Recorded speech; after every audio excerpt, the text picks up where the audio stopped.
warm welcome to you once again, and welcome again to Sweden. Thank Did you. you sleep well? I slept very well, and I woke up to this beautiful morning. I'm so happy to be here. I feel great. So this is your first book that's going to be published in Sweden, called Señor Peregrino. Could you tell us a little bit about the book and what it's about? Happily. Señor Peregrino actually means Mr. Pilgrim. And it is a story about a young woman who's born in a small village in Mexico near Guadalajara. And she's born with a disfiguring birthmark on her back. And because there is so much superstition in this village, and there still is in many small villages in Mexico, she has a very difficult life and actually experiences a lot of suffering and rejection by her own people. And when she's old enough, she decides that she is going to do what many young Mexican people do, and that is to leave and cross the border to the north and to the United States. But her hope is that she will find a cure or way to remove this very extreme birthmark that she has, so that she can have a normal life and normal relationships. Now she needs to get a job, of course, in order to do this, in order to save the money that she needs to have the work done. And she gets a job at a mental hospital, and she is assigned to look after a very difficult old man, Señor Peregrino, who comes off at first as a very angry, sort of despicable person, angry at the world, doesn't trust anybody. But over time, they develop a relationship, a friendship, and he starts to tell her his story, the story of his life, the story of what brought him to such a horrible place. And it turns out that he isn't quite the horrible man that at first she thinks that he is. I would like to, there's some passages in the book that are very vivid, they have a lot of life, so it feels like it's almost something you must have experienced for yourself. And there are passages in the book, or things in the book, that intertwines with your own life. For example, you came to the United States from Cuba when you were 10 years old, and you have also worked as a clinical psychologist, and your first workplace was actually a mental hospital. Correct. Could you tell us a little bit about that and how that has affected the story? You actually experienced these things that you talk about in the book? Sure.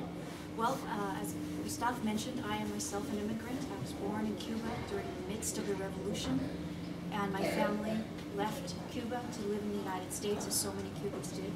And so the subject of immigration and adjustment has always been of interest to me. And as I went to university and was thinking about what to study, psychology was something that I naturally gravitated toward, because as I was growing up, I had some difficulties in adjusting. And I was the oldest of 3 girls. I'm still the oldest of 3 girls. And as the oldest, I was, you know, as they say, you have to be the one who breaks the ice. And I came from a very traditional family. So trying to live as an American, trying to live kind of this liberal life for my parents was ridiculously scary, and they wanted me to live this conservative life as they had lived in Cuba. So we had some clashing of heads, and I ended up in a therapist's office talking about my life. My parents were there as well, and it was such a great experience for us. It really helped the family heal.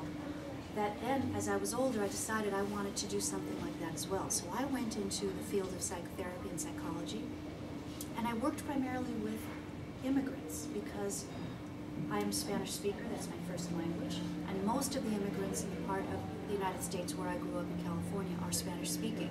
So I was able to use those skills. And then after years of working as a therapist, although that's still a part of my life, I turned to storytelling, because really, in so many ways, that's what therapy is. People come and they tell the stories of their lives, and in telling the story, they understand themselves better, they understand the roles that they play in the story of their life, and so it's very much one field for me really flows into the other.